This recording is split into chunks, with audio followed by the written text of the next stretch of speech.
আসসালামু আলাইকুম প্রিয় শিক্ষার্থীরা, আমরা ইংলিশ রাইটিং স্কিল ভিডিও চ্যানেলে আছি। আজকে আমরা নবম শ্রেণীর 4.3.6, 4.3.7, 4.4.1 এর উত্তরগুলো দেখব। আমরা আছি এক্সপিরিয়েন্স 4-এ, অর্থাৎ সফটওয়্যার 4-এ, যার নাম হচ্ছে tones in statement.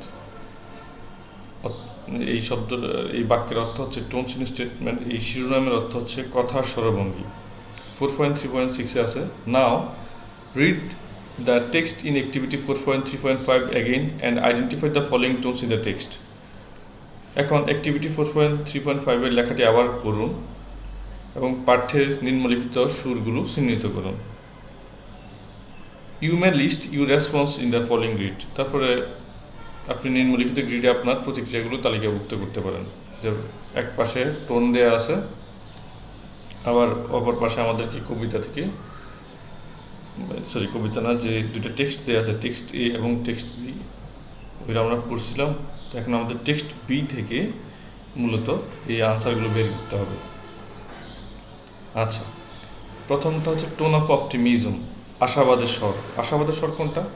Winter will pass, the days will lengthen and the ice will melt in the pasture pond. শীতকাল কেটে যাবে, দিনগুলি দীর্ঘ হবে এবং চারণভূমির পুকুরে বরফ গলে যাবে। এটা হচ্ছে আশাবাদের স্বর। আরেকটা লাইন আছে এরকম, the song sparrow will return and sing, the frogs will awake, the warm wind will blow again. চড়ুই পাখি ফিরে এসে গান গাইবে, ব্যাঙগুলো জেগে উঠবে, উষ্ণ বাতাস আবার বইবে। আচ্ছা, এখন আমরা দেখব the tone of affection and care. The tone of affection and care অর্থ হচ্ছে স্নেহ ও যত্নের স্বর। তো এখানে আনসারটা কী হবে? নাথিং ক্যান হার্ম ইউ নাও। এখন কোনো কিছুই তোমার ক্ষতি করতে পারবে না, অথবা আপনার ক্ষতি করতে পারবে না। all these sights and sounds and smells will be yours to enjoy, Wilbur, this lovely world, this precious days. এই সমস্ত দর্শনীয় স্থান, শব্দ এবং গন্ধ তোমার অথবা আপনার উপভোগ করার মতো হবে, উইলবার, এই সুন্দর পৃথিবী, এই মূল্যবান দিনগুলি। এখন আসি the tone of challenge and hardship. Challenge এবং কষ্টের স্বর কোনগুলো? This autumn days will shorten and the grow cold, the leaves will shake loose from the trees and fall. শরতের এই দিনগুলো ছোট হয়ে যাবে এবং ঠান্ডা বেড়ে যাবে, এই গাছ থেকে পাতাগুলি আলগা হয়ে পড়ে যাবে। এটা হচ্ছে চ্যালেঞ্জ এবং কষ্টের স্বর। মানে শরতের দিন সাধারণত ভালোই থাকে, প্রচণ্ড গরমও থাকে না, ঠান্ডাও থাকে না। তো এগুলো একসময় চলে যাবে, ঠান্ডা বেড়ে যাবে। এটাই অনেক চ্যালেঞ্জের বিষয়, কষ্টের বিষয়। ঠান্ডায় অনেক সময় অনেক মানুষের কষ্ট হয়, তাই না? The tone of comfort and security, আরাম এবং নিরাপত্তার স্বর কোনটা? You will live secure and safe, Wilbur, তুমি বেঁচে থাকবে এবং নিরাপদ থাকবে, উইলবার। আচ্ছা, এই কথাগুলো বলছিল মূলত একটা মাকড়সা, এই শুকরসানা উইলবারকে কথাগুলো বলছিল। আচ্ছা, 4.3.7-এ আসি আমরা। Now read the text A in activity 4.3.3 and the text be in activity 4.3.5 again. তা আমাদেরকে মনে আছে টেক্সট এ এবং টেক্সট বিটা আবার পড়তে বলছে। একটা হচ্ছে প্রাইড অ্যান্ড প্রেজুডিস নিয়ে, আরেকটা হচ্ছে তোমার এই যে উইলবার এবং মাকড়সার যে গল্পটা, সেটা নিয়ে। তো এখন বলা হচ্ছে কি, and discussing pair groups the criteria or points given in the left column in the grid for the both text. তো এখন বলা হচ্ছে, এবং উভয় পাঠ্যের জন্য গ্রিডের বাম কলামে প্রদত্ত মানদণ্ড বা পয়েন্টগুলো জোড়া বা দলে আলোচনা করুন। Then fill in the grid with information based on the text A and text B. তারপর এ এবং বি পাঠ্যের উপর ভিত্তি করে তথ্য দিয়ে গ্রিড পূরণ করুন। আচ্ছা, প্রথমে একটা আছে ক্রাইটেরিয়া দেওয়া আছে। ক্রাইটেরিয়া মানে হচ্ছে মানদণ্ড, তাই তো? টেক্সট এ এবং টেক্সট বি। আচ্ছা, এখন আমরা দেখি ফর্মাল। আমাদেরকে বলছে ফর্মাল ভাষার ব্যবহারটা বের করতে হবে এই টেক্সট এ থেকে এবং টেক্সট বি থেকে। আচ্ছা, টেক্সট এতে আমরা পেয়েছি ফর্মাল ভাষা, কি পেয়েছি? ফর্মাল কোন বৈশিষ্ট্যটা পেয়েছি সেটা দেখতে হবে। Use of neutral word with big word or sentence. বড় শব্দ বা বাক্যসহ নিরপেক্ষ শব্দের ব্যবহার। এটা কোথায় পাওয়া যায়? His right as a rector made him altogether a mixture of pride and obsequiousness and self-importance and humility. তো এখানে দেখো, একটা বড় শব্দ বলতে কি, যে obsequiousness, এটা একটা বড় শব্দ, সেলফ ইম্পর্টেন্স একটা বড় শব্দ, হিউমিলিটি একটা বড় শব্দ।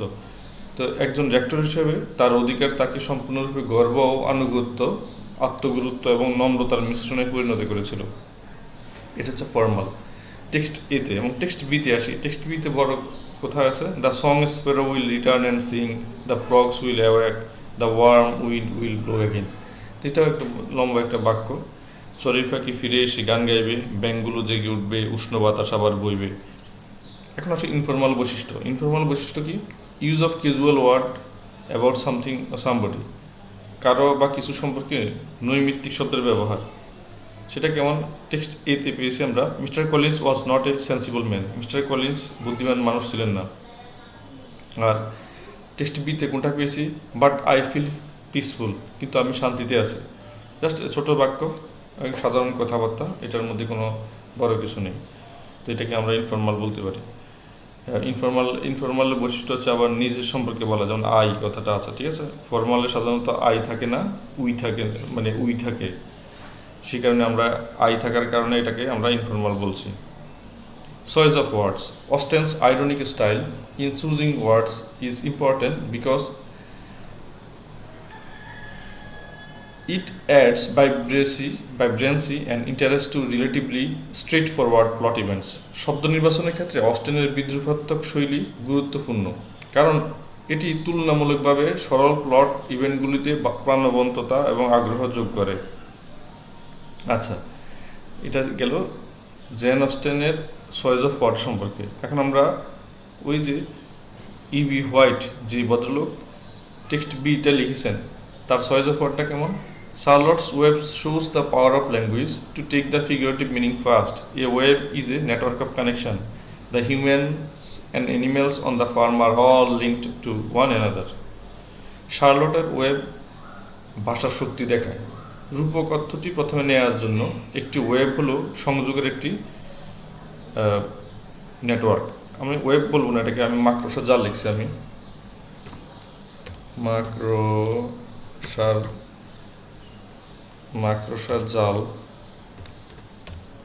জাল হলো সংযোগের। মাকড়সার জালটাকে আমরা দেখি কেমন, একটা লাইন আরেকটা লাইনের সাথে, একটা সার্কেলের সাথে কানেক্টেড নেটওয়ার্ক। খামারের মানুষ ও প্রাণীরা একে অপরের সঙ্গে যুক্ত।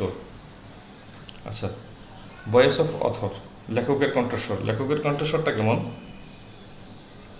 The voice of author is critical at the time of describing foolish and arrogant characters like in the description of Mr. Collins. তো ভয়েস অফ অথর, এখানে আমরা লেখকের কণ্ঠস্বর টেক্সটিতে কেমন পাই? মিস্টার কলিন্সের বর্ণনার মতো নির্বোধ এবং উদ্ধত চরিত্রগুলি বর্ণনা করার সময় লেখকের কণ্ঠস্বর সমালোচনামূলক। টেক্সট বিতে কেমন দেখতে পাই? টেক্সট বিতে হচ্ছে, the voice of author is much passionate when he describes the friendship between a pig and a spider. লেখকের কণ্ঠস্বর অনেক আবেগপ্রবণ যখন তিনি একটি শূকর এবং একটি মাকড়সার মধ্যে বন্ধুত্বের বর্ণনা দেন। ওকে, মুড। প্রথমটাতে মুডটা কেমন ছিল? টেক্সটের মুডটা ছিল ব্যঙ্গাত্মক, স্যাটারিক্যাল। আর দ্বিতীয়টাতে মুড কেমন ছিল? কন্টেন্টেড অ্যান্ড চিয়ারফুল, পরিতৃপ্ত এবং প্রফুল্ল। ফিলিংস কেমন ছিল লেখকের? সার্কাস্টিক মানে বিদ্রুপাত্মক ছিল। আর এখানে টেক্সট বিতে ছিল হচ্ছে কম্পেশন। কেন কম্পেশন? সমবেদনা। ওখানে একটা প্রায় জবাই হয়ে যাচ্ছিল উইলবার, তাকে বাঁচানোর জন্য যে মাকড়সাটা অনেক প্ল্যান করে, এখানে সমবেদনা চিত্র আমরা পাই। 4.4.1-এ আসি আমরা এখন। Select 5 poems that you have read in class in your textbook, either Bangla or English textbook of class 6, class 7, class 8, class 9. আপনার পাঠ্যপুস্তকে পড়া 5টি কবিতা বেছে নিন ষষ্ঠ, সপ্তম, অষ্টম এবং নবম শ্রেণীর বাংলা এবং ইংরেজি পাঠ্যপুস্তক থেকে। Then list them in the left column and identify their respective tones in the next column. তারপর তাদের বাম কলামে তালিকাভুক্ত করুন এবং পরবর্তী কলামে তাদের নিজ নিজ সুরগুলো চিহ্নিত করুন। Finally, quote from the poems and explain why you consider the poems for the particular tone in the next 2 columns. তারপর পরিশেষে কবিতা থেকে উদ্ধৃতি দিন এবং ব্যাখ্যা করুন যে কেন আপনি এই কবিতাটিকে পরবর্তী 2টি কলামের নির্দিষ্ট স্বরের জন্য বিবেচনা করেন। আচ্ছা, কেন আমাদেরকে বলতে হবে আর কি, যে আমরা যে টোনটা দিব সেটা কোন লাইনগুলো এই টোনের মধ্যে পড়ে সেটা দেখাতে হবে এবং ব্যাখ্যা দিতে হবে কী কারণে আমাদের এই টোনটা বলছি আমরা। Okay, on the grasshopper and the cricket, ঘাসফড়িং এবং ঝিঝি পোকা, এই কবিতাটি ক্লাস 8-এ আছে, আমরা অষ্টম শ্রেণীতে একে নিয়েছি। তো এখানে তার টোনটা হচ্ছে লাইট অ্যান্ড জয়ফুল, হালকা এবং আনন্দময়। তো এখানে কোন লাইন দেখে মনে হচ্ছে আমাদের কাছে এটা হালকা এবং আনন্দময়? In summer luxury he has never done, গ্রীষ্মের বিলাসিতা সে কখনো করেনি। With his delights for when tired out with fun, তার আনন্দের সাথে, কারণ যখন মজা করে ক্লান্ত হয়ে পড়ে।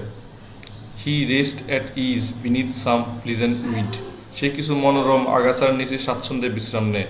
The poetry of earth is ceasing never, পৃথিবীর কবিতা কখনো থেমে থাকে না। এটা হচ্ছে এই লাইনগুলো। এখন আমাদের ব্যাখ্যাটা কি? আমাদের ব্যাখ্যা হচ্ছে, Keats who is a romantic poet brings in the elements of joy and merry making even in the harsh weather of nature. According to the poet, the nature remains alive and jovial in the summer as well as in the dead of winter. Keats, যিনি একজন romantic কবি, প্রকৃতির কঠিন আবহাওয়ায়ও আনন্দ এবং আনন্দের উপাদান নিয়ে আসেন। কবির মতে প্রকৃতি গ্রীষ্মের পাশাপাশি শীতের মৌসুমেও জীবিত এবং হাসি খুশি থাকে। I wandered lonely as a cloud, এটা ক্লাস 8-এর বইতে আছে আমাদের। আমি মেঘের মতো নিঃসঙ্গভাবে ঘুরে বেড়াতাম। এটা কবিতার টোনটা কি? Emotive, hyperbolic, expressive and thoughtful, আবেগপ্রবণ আছে, অতিরঞ্জিত আছে, অতি অভিব্যক্তিপূর্ণ আছে এবং চিন্তাশীল আছে। তো কোন লাইনগুলো? I wandered lonely as a cloud, আমি মেঘের মতো একা ঘুরে বেড়াতাম। That floats on high over vales and hills, যা উঁচু উপত্যকা এবং পাহাড়ে বাসছে। When all at once I saw a crowd, যখন হঠাৎ ভিড় দেখতে পেলাম। A host of golden daffodils, সোনার ড্যাফোডিলের একটি অভ্যর্থনাকারী দল। আচ্ছা, এখানে মানে উনি কবি বলছে ড্যাফোডিল ফুল দেখে উনি বলছে কি, তাকে যেন ড্যাফোডিল ফুলেরা তাকে অভ্যর্থনা জানাচ্ছে। হ্যাঁ, এটাই বলা হচ্ছে এই কবিতায়। তো আমরা যে এটাকে হাইপারবোলিক বলছি, এক্সপ্রেসিভ বলছি, থটফুল বলছি, কেন বলছি? ব্যাখ্যা দেখো। In the first stanza, the speaker's tone helps readers understand how he felt after seeing the daffodils on a specific event. As the poem progresses, Wordsworth intensifies it, thus it appears hyperbolic. প্রথম স্তবকটিতে বক্তার স্বর পাঠককে বুঝতে সাহায্য করে যে নির্দিষ্ট অনুষ্ঠানে ড্যাফোডিলগুলো দেখার পর তিনি কেমন অনুভব করেছিলেন। কবিতাটি এগিয়ে যাওয়ার সাথে সাথে ওয়ার্ডসওয়ার্থ এটিকে আরও তীব্র করে তোলে। এইভাবে হাইপারবোলিক বলে মনে হয়। হাইপারবোলিক মানে অতিরঞ্জিত কথা বলে। অতিরঞ্জিত কথা কি? কবি বলছেন আমি একসাথে মানে 10,000 ফুল দেখতে পাচ্ছি চোখে। তো 10,000 ফুল একসাথে দেখা তো অনেক কষ্টের ব্যাপার না? এবার এটাই হচ্ছে অতিরঞ্জিত করে কথা বলা। ওকে, এখন আসলে crossing the bar. Crossing the bar এটাও অষ্টম শ্রেণীতে আছে আমাদের, সীমানা অতিক্রম করে। Accepting and being aware of depth, এটা হচ্ছে মৃত্যুকে গ্রহণ করা এবং সচেতন হওয়া। Twilight and evening bell and after that the dark and may there be no sadness of farewell when I embark. Sorry, এটা তোমাদের বইতে আছে এই কবিতাটা, 9-এর বইতে আছে, সেন্স অফ বিউটি ওই চ্যাপ্টারে। গুদুলিয়ার সন্ধ্যার ঘণ্টা, তারপর অন্ধকার এবং বিদায়ের কোনো দুঃখ না থাকুক যখন আমি যাত্রা শুরু করি। কবি যখন মারা যাবেন তার তখন কথা বলা হচ্ছে কি, তার মৃত্যুর সেই সময়টাতে কোনো দুঃখ কারো যেন না থাকে, কষ্ট যেন কারো না থাকে, কান্না যেন না থাকে, তিনি যেন শান্তিতে এই পৃথিবী থেকে পরকালে চলে যেতে পারেন। তো এটা টোনটা কেমন? Accepting and being aware of death, এটা হচ্ছে এই tone. Crossing the bar is about death. The narrator state twice he does not want people to mourn or be sorrowful about their situation. Crossing the bar মৃত্যু নিয়ে বর্ণনাকারী দুবার বলেছেন যে তিনি চান না যে লোকেরা তাদের পরিস্থিতি নিয়ে কান্নাকাটি করুক বা দুঃখিত হোক। দ্য রোড নট টেকেন, এটা ক্লাস ইয়েতে আছে, 6 বইতে আছে, যে পথে চলেনি কেউ, এই কবিতাটা। তো এটা আসলে কেমন? কন্টেম্পলেটিভ অ্যান্ড রিফ্লেক্টিভ, চিন্তাশীল এবং প্রতিফলিত। কোন লাইনগুলো এমন মনে হলো? Two roads diverged in a yellow wood and sorry I could not travel both and be one traveller long I stood and looked down as one far as I could. দুটি রাস্তা হলুদ কাঠের মধ্যে বিচ্ছিন্ন এবং দুঃখিত আমি উভয়ই ভ্রমণ করতে পারি না এবং একজন ভ্রমণকারী হতে পারি না। আমি দীর্ঘক্ষণ দাঁড়িয়েছিলাম এবং যত দূর সম্ভব একটির দিকে তাকিয়েছিলাম। নাথিং গোল্ড ক্যান স্টে, সোনালি কোনো কিছুই টিকে না, এটা একটা কবিতা। এটাও 6-7 বইতে তুমি পাবা। থটফুল অ্যান্ড বিটার সুইট, এটার টোনটা কেমন? এর টোনটা হচ্ছে চিন্তাশীল এবং তিক্ত। Nature's first green is gold, her hardest hue to hold, her early lips a flower, but only so an hour. প্রকৃতির প্রথম সবুজ হলো সোনা, তার রং ধরে রাখা সবচেয়ে কঠিন। তার প্রথম পাতা একটি ফুল, কিন্তু কিন্তু মাত্র 1 ঘন্টা। তো এটাকে আমরা কিভাবে ব্যাখ্যা করব, কী কারণে এটা থটফুল এবং bitter sweet? The impermanence of life makes quite thoughtful. The poet describes the fleeting nature of beauty by discussing time's effect on nature. জীবনের অস্থায়িত্ব কবিকে চিন্তাশীল করে তোলে। প্রকৃতির উপর সময়ের প্রভাব নিয়ে আলোচনা করে কবি সৌন্দর্যের ক্ষণস্থায়ী প্রকৃতি বর্ণনা করেছেন। ওকে শিক্ষার্থীরা, ক্লাসে কোনো জিনিস যদি না বোঝো, ওই টপিকটা বারবার শুনলে অথবা অর্থসহ যদি দেখো, তাহলে তোমার বোঝার ক্ষেত্রে এটা অনেক সাহায্য করবে। ক্লাসটা শেষ করছি।